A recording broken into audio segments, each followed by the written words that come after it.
Hey everybody, it's Carrie with Park Seeds from Seed to Spoon. I'm here in my Zone 7 Oklahoma backyard and garden, and it has been quite the wild summer here. We've been fighting squash bugs, you name it.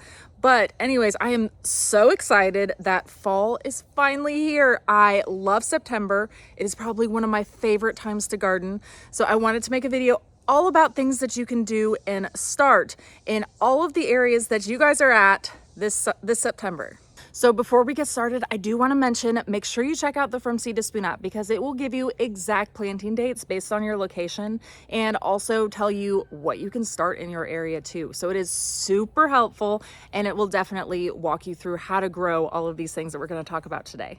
Okay, first on the list, I wanted to mention leafy greens, of course. Whenever I think of the cool season, that is the first thing that always comes to my mind is all of our lettuces, the kale, the mustard greens, the Swiss chard, the spinach, all of those.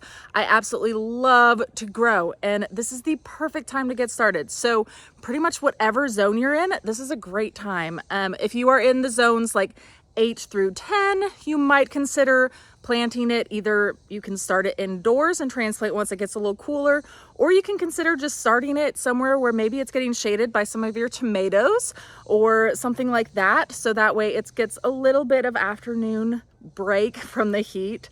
So you can still get that started though right now. And now is the perfect time to get all of those leafy greens. And I will say too, it is the best time to grow, especially Swiss chard. Swiss chard is one of my favorite things to grow, and I didn't even know I liked it before we started gardening and growing it ourselves. And the fall is the best time to grow them because they get sweeter whenever it gets cooler and you harvest them. So amazing. So I highly recommend it. If you haven't tried growing it, definitely do. Okay, and speaking of kale, also that is a brassica as well, but I'm going to mention other brassicas too. So you want to make sure that you are starting your broccoli, your kohlrabi, that's one of my favorite unique brassicas, and cabbage, and also your cauliflower, things like that. And those ones, you'll want to be starting probably your transplants, bringing those outdoors if you are in zones like 3 through 7. You may even already have them out, but you want to make sure that you get them started now if you haven't already. And zones 8 through 10, now is the perfect time to get those started. And then of course I have to mention peas. I absolutely love, love, love peas, especially grown in the fall. They taste so good. We hardly are able to bring any inside because the kids and I are always just snacking on them directly off of the vine out here outside. And I wanted to record right next to one of these because I always plant our peas right along one of these cattle panel trellises right here. And I have a bunch of tomatoes here. I have some cucumbers, things like that are definitely going to be dying off here soon. But I have other cattle panel trellises just like this. I have some arched over as well that I grow a lot of. I have a lot of beans and things like that already growing on some that are back here. I'll take you over there. Hold on just a second. Okay, so over here, this is one of our arches that we have. I have a loofah growing over it and then also some beans right now. But I love these. These are amazing for any sort of vining things that you have. And peas are a great vining one, but I grow a lot of smaller ones as well. And some of them I grow on our porch too. I grow a lot of them in these little tiny smart pots right here, and they work amazing. So one thing I do want to mention for peas is it is perfect for the zones like 6 through 7. Zones 8 through 10, you may want to wait a little bit later into September before you start these. I mean, depending on what your temperatures are, it's all going to be dependent. And I know it changes every single year and you never really know, but estimated averages, it's going to be almost that time for those warmer zones as well for the peas. So peas are definitely something that you should be looking at adding to your fall garden this September. So root crops are another amazing addition to your fall garden, and they're perfect to start in September. So when I say root crops, I'm meaning like carrots, beets, turnips, radish, all of those are amazing, especially planted this September, and that'll work for pretty much whichever zone that you're in. It is going to be about the right time to be starting a lot of your root crops. Okay, and speaking of root crops too, I want to make sure that I mention garlic, because garlic is something you definitely want to make sure that you're planning ahead for, especially for the winter, and getting the great varieties before they sell out. And there's a lot of amazing varieties that you can grow. I love, there's so many unique ones, especially at Park Seed. They have these purple varieties that are amazing. They also have elephant garlic, which is awesome. They're these huge bulbs. I love them. Anyways, you want to make sure you get those. So for zones, like for the milder zones, you're going to be wanting to get your garlic in the ground sooner rather than later. And then maybe for the zones 8 through 10, you wait a little bit later into the season, but now you definitely want to be going through and planning ahead and ordering your garlic before it's too late. But you'll probably be wanting to plant your garlic probably later in the month, but make sure you check out the From Seed to Spoon app to check out your exact planting dates based on your location. And speaking of bulbs, I do want to mention spring blooming bulbs. So you want to make sure that you get those bulbs in the ground. If you are going to be wanting to grow some like tulips or daffodils, things like that, you'll want to make sure to get those in the ground this fall, so that way you have the blooms first thing in the spring. It's amazing. I love to grow them, and we have several out on our front porch up here, and they're incredible. I absolutely love having those. So I wanted to make sure to mention too, if you are wanting to do that, make sure you are planning ahead for your springtime and planting those this fall. Chives are another amazing addition to your fall garden, and I love chives. It is amazing. I grow garlic chives and onion chives. I can't get enough of them because they produce so much, and they will just continue to grow and spread. And I even eat the flowers of them. They are so tasty. Some of them have these beautiful purple blooms. Some of them are beautiful and white. Like they're all incredible, and I love them. I use them all the time in cooking, and September is the perfect time to be starting those chive seeds. So definitely check those out.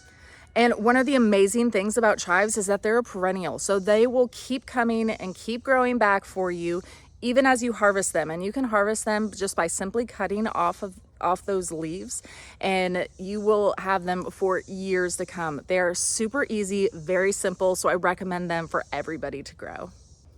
And then cilantro is definitely another herb that is amazing as well. I love to grow cilantro. I love the taste of it. I know some people think it tastes like soap, but I love it. And September is the perfect time to be growing cilantro by seed. And this is a super simple, very easy herb to grow. And so if you want to grow this, now is the perfect time to start seeds for it. If you're in zones 8 through 10, you may want to consider again putting them in like an area that might get a little bit of shade, just to kind of ease them into the cooler season, but they will thrive in the cool season for you. And I would be interested to hear too, let me know down below, how many of you actually do think that cilantro tastes like soap? But I don't. I love it, but I would be interested to hear what you guys think. Parsley is another amazing herb that I think is super underrated. I love it. It is a very great, easy growing herb that you can grow in the cool season, and I use it in all sorts of dishes. Things like couscous is really a unique thing that I use it in a lot, and I use it in like soups, things like that. But again, it's amazing. It's really pretty, it grows well, and it does really well in the cool season.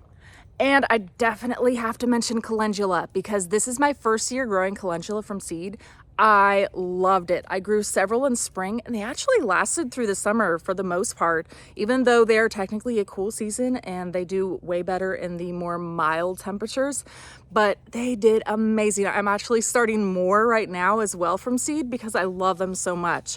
So they're not only super pretty, they help to bring in a lot of pollinators. They help to repel pests. They're great at companion planting, and they're actually edible too, which is amazing. So it has so many benefits, and it's probably one of my new favorite flowers. So I had to make sure that I called out calendula.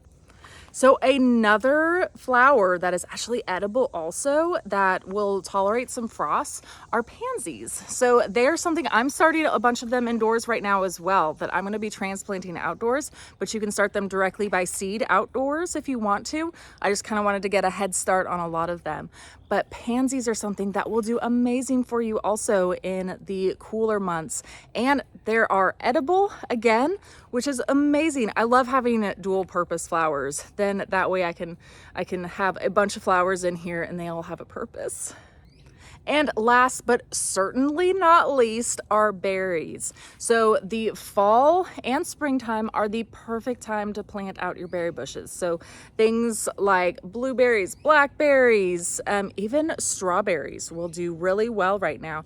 And it'll help you to, now you won't get a harvest from them obviously right now, but you'll help them to get established, to get a good root system growing before it is going to be producing for you in the spring.